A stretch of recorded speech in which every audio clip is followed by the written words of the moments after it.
we had to do the inverse Z transform and convert this one into a time domain. And here the region of convergence is given, and as you can see, this region of convergence is like if Z is greater than 1, it's an exterior. Like the region of convergence is outside of the unit circle, which means this is a causal system. Okay, if they say Z is less than 1, that's interior and that's not causal. So you have to approach the problem differently. But if you have a unit circle that is exterior, and we know this is a causal system, and we are dealing with a causal system, that's all you have to know. And then when you're dealing with a causal system, and if you are doing the long division method, it's always better to do in ascending order. First you write the Z powers in ascending order. In order to do the ascending order, what you do is, here we can convert all the powers into positive values. Okay.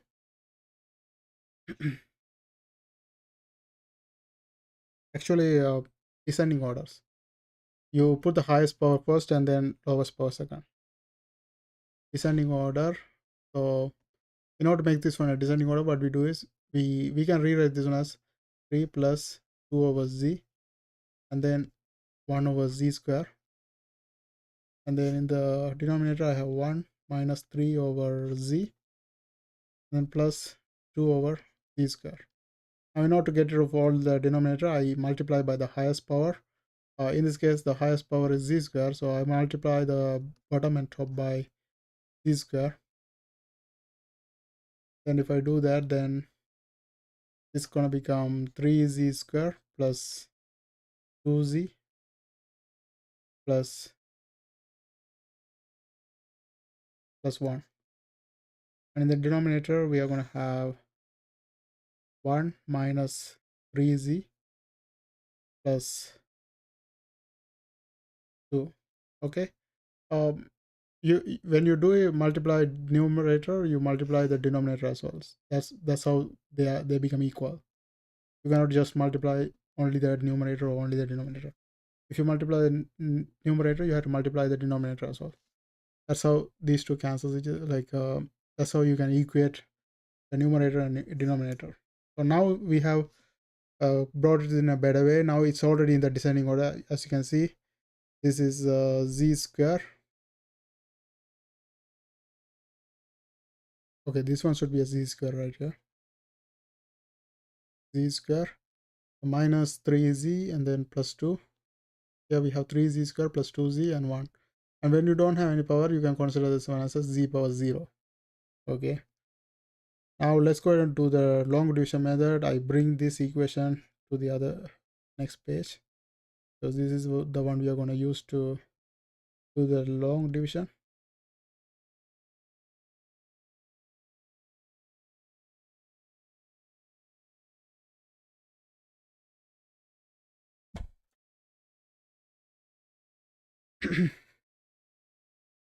Okay, so here we have this one, and then we put whatever on top in the numerator inside of this one. Here we have 3z square and then plus 2z plus 1, and then here we will have the numerator function, which is the denominator function, which is z square minus 3z plus 2. Now the first thing is, we have to see, we have 3z square here. If I multiply this z square by which number, that will give me, so I put the z square here. This is, I brought it from here. And if I multiply this z square by which number, that will give me 3z square. That is of course 3. You have to multiply this one by 3 to get the 3z square. So you put the 3z square here. And then once you get this number, you have to multiply each other term also with that number. So here 3 times minus 3z, which is minus 9z. And then 3 times 2, which is plus 6. Now you have to subtract. So 3z square minus 3z square, that's going to be 0. So that's gone. And then here we have 2z minus 9z, which is going to become plus 11z. And then the next one is 1 minus 6, which is minus 5. Okay, once we have this one, now we have to ask again, if I multiply this z square by which number, that will give me 11z. So you have to multiply this one by 11 over z in order to get 11z. Okay, that's going to be here.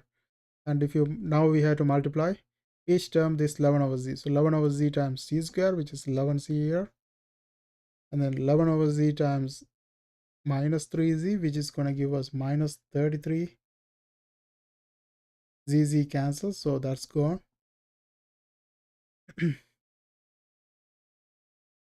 Okay, that is gone. And then minus plus 11 over z multiplied by 2 multiplied by plus 2, that is going to give us 22 over z. Okay, we have to keep on doing this until we get 5 terms. Once we get 5 terms, we can stop right there. But now we have to subtract 11c minus 11c, which is 0, minus 5 minus 33, so that's minus minus become plus 33. So 33 minus 5, which is 28. Okay, and then this one we don't have anything, so it remains the same, 22. And you can think it like 0 minus this, so this is going to be minus 22 over z. Okay, so now we have this one. The next question we have to ask ourselves is, now we have 28 first, so we have to ask, if I multiply this z square by which number, that will give me 28. Okay, that is basically 28 over z square. If you multiply, that will give you this. So I put the 28 over z square here. So 28 over z square times z square, that's 28, and 28 over z square times minus 3z, that is 84 over z. That's minus 84 over z. And then 28 over z square times 2, which is 56 over z square. Okay, now subtract 28 minus 28, that's 0. 22 over z minus 84 over z. So this is going to become minus minus plus. So plus 84 over z minus 22 over z, which is going to give us 62 over z. And the other one minus 56 over z square. Okay, now I bring this one to the next page because I'm going out of space.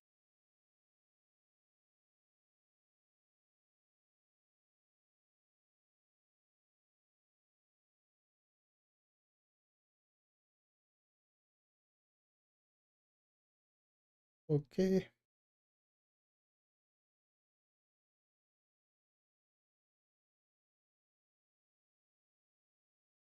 okay, so I can get rid of these things. Let's continue here. So we have 56 z square. Now the next question we are asked is, if I multiply this z square by which number, that will give me 62 over z. That is 62 over the cube. So you can also pick up the pattern, like initially it has nothing, and then some number over z, then z square, c cube, then next gonna be z power 4, then z power 5, something like that. So you can pick up the pattern to make sure you're doing it right. Okay, then 62 over z cube times z square, that is 62 over z, and then 62 over z cube times minus 3z, which is going to give us minus 186 over z square, and then 62 over z cube times 2, which is going to be 124 over c cube.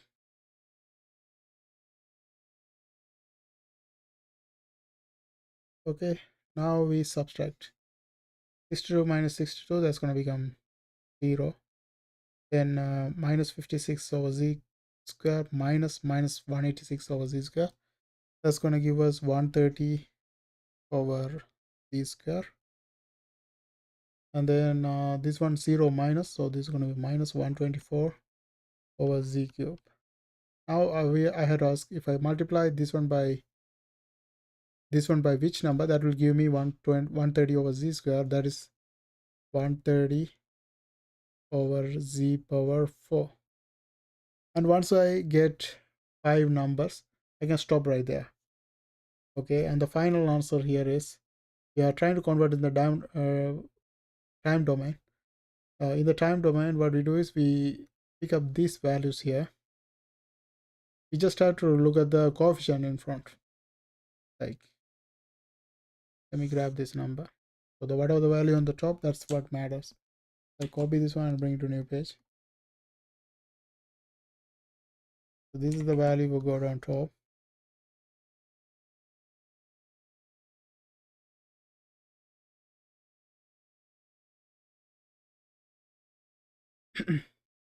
Okay, now we can express our time domain.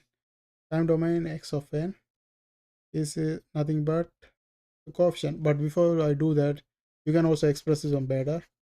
Instead of having all these denominator, you can also express this one as 3z power 0 plus 11z power minus 1, and then plus 28z power minus 2, 62z power minus 3, and then 130 z power minus 4. In this way you can see the coefficients clearly. So now we can express in the time domain, which is x of n, that's equal to the coefficient. That's the only thing that's matter. So the first one is 3, 11, and 28, 62, 130, and so on. And that's our inverse C transform. And that's how we do the inverse C transform using the long division method. I hope you guys found this video helpful. Thanks for watching. Don't forget to subscribe my channel. See you guys on my next video.